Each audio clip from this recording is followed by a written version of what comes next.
Hello and welcome to another Let's Play. Me, GamerWolfSix of the Smoke Room. Before we start, if you're interested in playing this game, you can get it free on itch.io, but if you want to support the people that make this game and or get the news version earlier, then you can go to Patreon, where it's $3 a month, I think. But, yeah, on the last Let's Play, we were at the apartment, after he ran away from the possible murder scene and decided to. Well, we all checked the photo and there was a slug there, so we're like, okay, how about we see if the, if we get. It's a bit earlier to say that, but if we do what we thought we would do, if it would make us not see the slug in the photo, so we, had some fun and then looked at the photo again. And yeah, the slug's gone. Nice. So we slept over there, and then we came back here to look for Murdoch, and I guess, check in with the hip. So let's reset my face. Oop, not that one. And start. Ironically, Sunday afternoon at the hip is when it's most crowded. That familiar buzz of clinking glasses and too many strangers talking in a room at once hits me, and it feels like home again. Aw, Cynthia, I've missed you. Welcome. Might have a word. She drags me by the sleeve to the staircase. Oh, she's angry. So, where did you go last night? We thought you would be back before dark. That was the intention. So what happened? Ran into a client. Got paid. Neither of those is technically a lie. Oh, Sam. No, wait. Oh, Sam? You know that's dangerous. We're supposed to bring clients back here. Well, I'm fine. And my wallet's heavier. Maybe for now. Damn fool. You know me. She sucks on her teeth. Speaking of which, I was told my client last night was here right now. She crosses her arms. Oh, really? You might have seen him. Tall guy, red fox. Camera slung around his neck. Shit-eating grin. That's the one. He's here with a party. Oh? Back corner. I'll take you there, but... That Batavian weasel's there too. Oh. Could you pretty please fit him for a booking soon? He keeps asking me uncomfortable questions, and only half them were about you. Oh yeah, because he's very interested in the Meseta people, and she's Meseta. I can't bring that up now, but I'll see what I can do. She sighs in relief. Thank you. Okay, here's the thing. You should, have sex with the client. It's your job. You need the money. It also probably lets Cynthia have a bit of a breather, I didn't technically make any promises, but okay. I wade through the crowd in the direction she points me in. Eventually, I see them. Murdoch sits in the middle of the table, flanked by his two sisters. Cliff is sitting next to Delilah. Delilah? Is it spelled with an H? Holly's there too. Sitting next to her fiancé, whose dick I drained just a few nights ago. It do be like that sometimes. Because, of course he is. Look at that sheathing grin right there. Anyways, I loathe to admit it, but I wasn't enamored with the new priest. Well, I could hope not. He's a priest. Don't go giving her any ideas now. Beasts, both of you. The smallest sister sighed wistfully. There really was a Calvinist tinge to his homily, wasn't there? I'm so disappointed. Well, beggars can't be choosers, I suppose. It's mostly Mormons and Lutherans all the way down the valley. I must again thank you for inviting me to Mass. It's familiar comfort in an unfamiliar place. You must have been unimpressed. Our churches was pale to the cathedrals across the pond. The weasel tutters. He looks a bit uneasy. Well, I'm sure there's certainly more impressive things to gawk at than our churches, no? Such as? Why, our men, of course. He lifts his own bicep and gives it a quick smooch. Both Vixen snort. But I suppose there's a divine presence in the landscape of the Western Plains, no? The meadows and quarries here are ancient, certainly like nothing I've seen before. This might be too much. Perhaps I should wait for the group to split before crashing any conversations. Is that Sam over there? Sam? Sam? Yoo-hoo, Mr. Sammy boy, I need to suck some dick. Hello, ladies. I'm not sure if that's supposed to be a typo or if that's supposed to be just him being like, oh, hello, I am Sam right here. Sam I am. Sammy Sam, as I print that screen. And fellas, I've touched or been asked to touch the dick of every man at this table. It do be like that sometimes, I guess. I've wanted to talk with him more. Me too. Me three. I can tell that Murdoch is faking a smile right now, but I probably couldn't have if this were a few days ago. Maybe if I just focus on the women, this won't be too awkward or stay too awkward. I can read. Can't thank you enough for helping my brother out with picture day. And helping Murdoch run the store. Don't Alfred run the store? That might be what the deed says, but we all know who keeps ship shape. At least the sisters recognize that. Maybe I should, instead of reading everything word for word, just try and get the gist of it, you know? It do be like that. Happens that I was looking to speak to the both of you. Really? Or to you too? Out with it then. I keep running into one of the students from the school.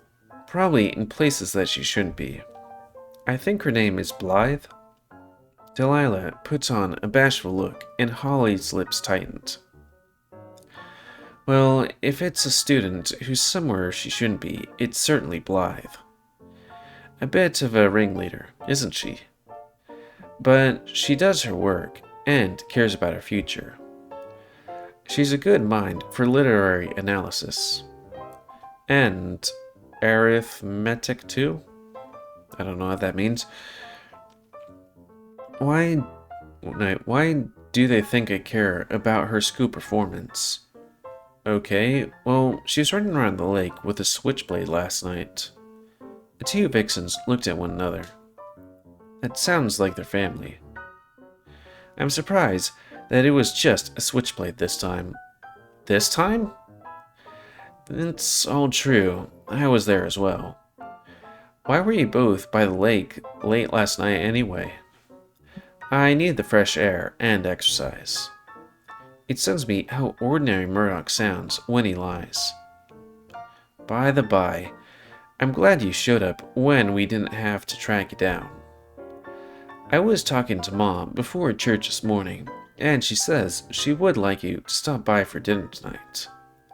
I tail my head, wondering if I've heard that correctly. She what now? Murdoch, whenever it's putting you in such tizzy or whatever. It's traditional for a mother to ask new employees over for dinner. But that's awfully short notice. Is it, Sam? It really is. But I have a bad feeling that deciding the offer would get Murdoch into declining the offer would get Murdoch into a heap of trouble. Or worse, get me fired. Tonight's fine. But she'll have to cancel. Who's she? The smaller sister spoke up. Oh? For the briefest moment, I feel the polite atmosphere shatters, and there's more concentration in the air. On account of? Me, of course. Astronomy Club is observing the heavens tonight. Astronomy? How you spell astronomy? Huh. I've planned it for some time. Well, that puts a damper on things. I know. I'm terribly sorry, but it can't be missed. Plans have to be made. People have to be herded. Well, I'll leave you eggheads to it then. Eggs. I'll deliver the bad news. I suppose it's time for us to be off then. I'll pick up everybody's tab. We can pay for ourselves. Ah. Well, if you insist. The couple leaves out the front door of the saloon, and I let out a soft breath of relief. Samuel, would you like to join me for the astronomy club tonight? I know you said you were free for dinner, but I just cleared you for plans. Perhaps I could teach you a thing or two? On one hand, this could give me more time to spend with this sister. I could figure out if she knows something about Echo. On the other hand, I don't know a lick about telescopes. It might be over my head. I'm not the quickest learner. She smiles wide. That's okay. I'm told I'm very patient. I have to admit, I probably would never get an opportunity to see a telescope ever again if I pass this up. I don't even know what they're supposed to look like. Alright, I'll do it. Wonderful. Murdoch, would you like to join us? Sorry, sis. I have to see Sheriff Adler. Again? But you said you already went to visit him before church. He wasn't available. It's urgent. It's always urgent. Murdoch sighs. Fine, do as you wish. Well then, Mr. Tibbets, how about you? Mr. Murdoch promised to introduce me to more of the Maceta community who settled in Echo. I see your frown more prominent this time. It's alright, I remember now. This is for my research, so it's too important to ignore. But I'm still itching to see your telescope. Perhaps in due time. Seems like it will... I don't know why, but sometimes I read pretty well, and then other times it's like I can only see 1 or 2 words at a time. I don't know why. Seems like it will be just the two of us after all, Mr. Ayers. Mr. Ayers. Sam Ayers. Never mind. She shakes my paw. It's too small in my hand that I'm afraid it'd break if I squeeze it too hard. Wait, so small.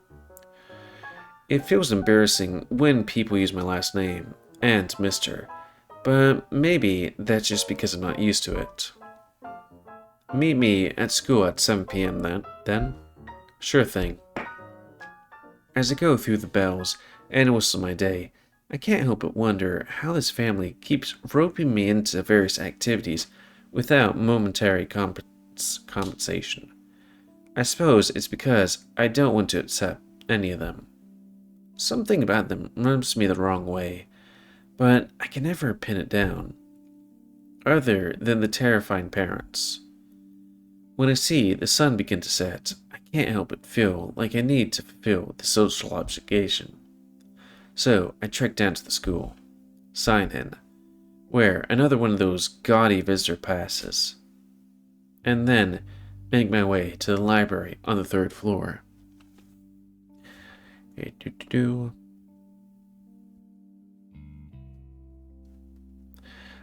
I walk in on the tiny fox peeking at a typewriter, pecking. Early. Sorry. It's no trouble at all. She plucks whatever it was that she was working on the typewriter and shoves it into her pocket. Working on, okay. Over here. She pulls a key from her pocket. Head climbs up the library stepladders. She pushes the key into the lock of an attic door, and she pulls down an unfolding wooden ladder with hinges. Up this way. She makes her way up to the top rather slowly. Then she completely ascends. When she completely ascends, I start to follow. First, I check the ladder. Its hinges look brand new and well maintained, like the rest of the library. It's a little creaky as I climb, but more than sturdy enough for somebody my size and weight. When I'm at the top, she's already there, waiting for me, sitting in a large metallic chair, connected to a massive tubular machine. Thank you so much for coming. The students will probably be very happy to meet you when they get here. Students? I'm not going to presume that you know anything, so I'll let you get started. Oh, so this is new music. Telescopes are machines created to capture more light than possible with the naked eye. Devices which have the capacity to capture more light can allow us to see objects from greater distances away. Normally, I give my students instructions to search for a specific celestial body, have them calculate how many light years away it is, and then they map it on a star chart over the course of a year. But you don't have to worry about that. I see. What the fuck is she saying? The first thing you might have noticed is that we're in a giant dome. I might have. The reason why it's a dome is so we can turn the telescope 360 degrees. Who are you? Like so.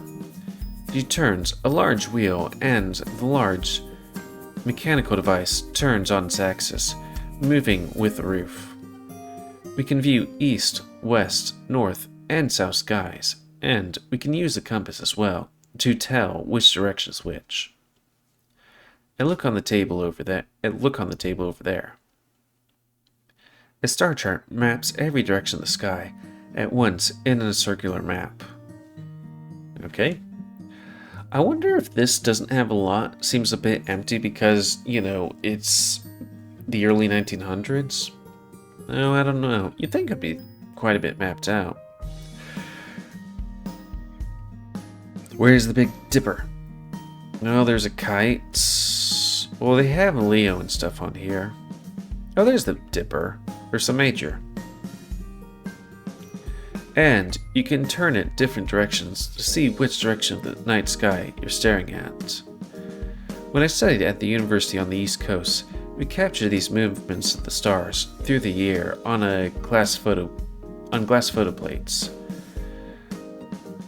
But pen and paper is sufficient for early learners. Do you have any questions so far? Yes. All of them. No. It do be like that sometimes. Great. I don't even know what a university looks like. But that Cliff fellow talks about it plenty. It's a place where you pay a lot of money to access equipment you couldn't normally afford.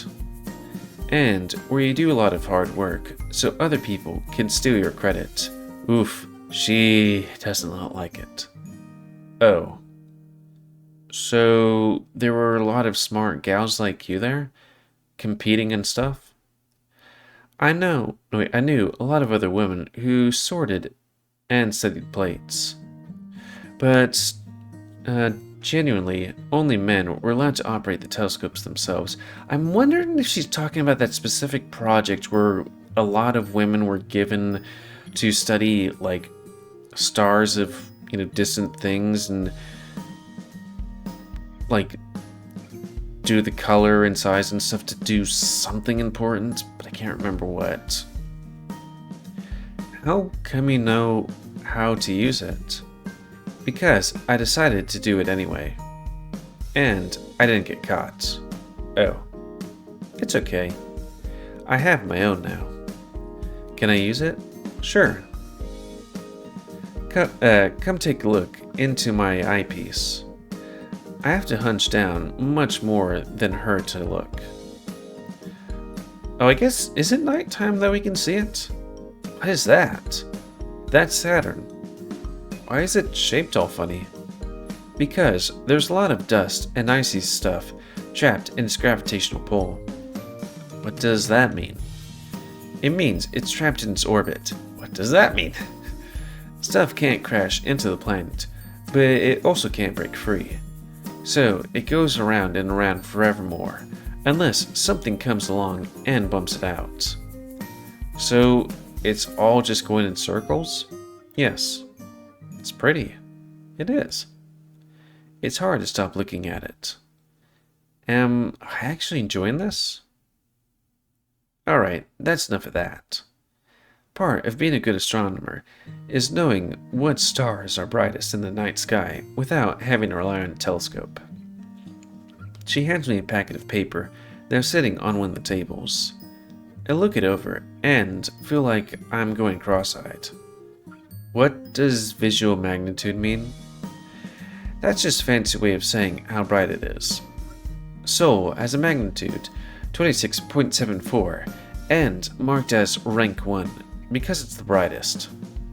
What's Sol? That's the sun. Oh, okay. Then she takes a small scrap of paper from out of her pockets. Here are a few random ones to help you get familiar with some more of the names. Think of it as a scavenger hunt of sorts. My head kind of hurts. I scratch it and look at the smaller pieces of paper she gave me. Winston. Vega. Vega. Caballera. Vormalhant Alberan. It do be like that, I guess. It looks annoying. You're going to run into a lot of funny looking names. Let me know if you need help pronouncing any of them. I look back and forth into the scrap of paper in the packet. I really don't feel like doing this. Can I look at Saturn again? Well, she nibbled on one of her paw digits before entering again. I suppose. We hear the attic door creep open. Both of us look over as we hear the wooden ladder squeak. Sorry, I'm a bit early, Miss Brines, but... She stops climbing when her gaze meets mine. But what? I was just wondering what the hell this huge man is doing up here, is all. Language, dear. Yeah, that's right. Language. You little shit. The size of my grin feels kind of painful right now. Whatever you say, Miss Briars. Just seems like this one is everywhere is all. Oh? But aren't you two already acquainted? No. Can't say we are. There's a look between the two of us. We both come to the understanding that we don't need to go into details about where we were and when last night, even though I spilled it. Call him Mr. Adler's Miss Washington. Well, of course, Miss Briars. The sort Vixen sighs. Anyway, here's to tonight's guided activity. Make sure everyone gets one. The cat takes one of the pieces of paper, folds it up, and puts it in the bag she's holding.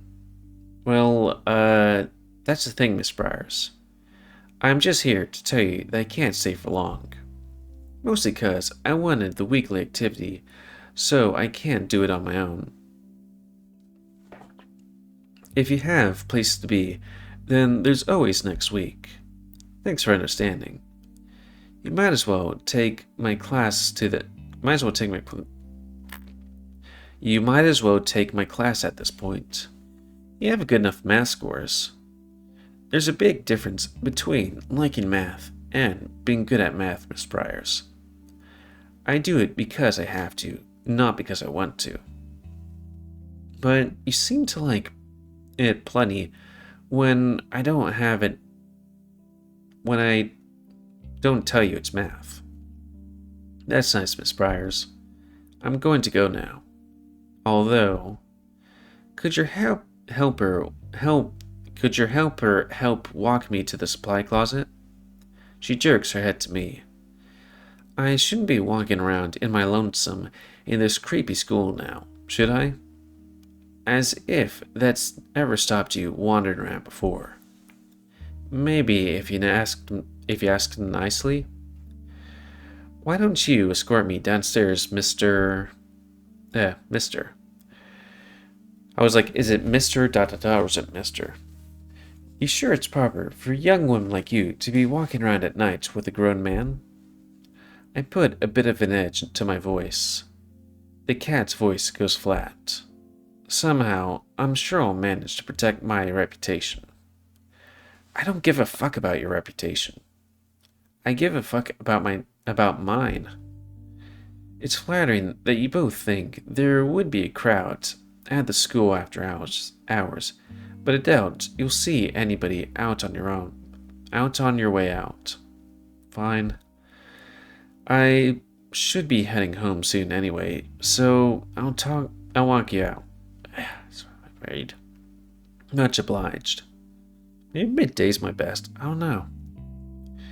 We don't talk much as we leave the observatory together. I think with us doing that kind of scene change where I'm escorting her and my reading ability being absolute shite, it's a good time to call it. Sorry, I'd like to read these things pretty well. Maybe I should look at how other people read. I don't know. I just don't feel like I read too well. But it do be like that sometimes. So, and this Let's Play. So comment, because I like comments, would you like, dislike, tips, or otherwise. If you like me YouTube and would like to see it grow, then please like, subscribe, and check out the various type of grow, and please remember to spend your ammos to help control the pit population. And until next time, Let's Play, me, GamerWolfSix of the Smoke Room. Thanks and see ya.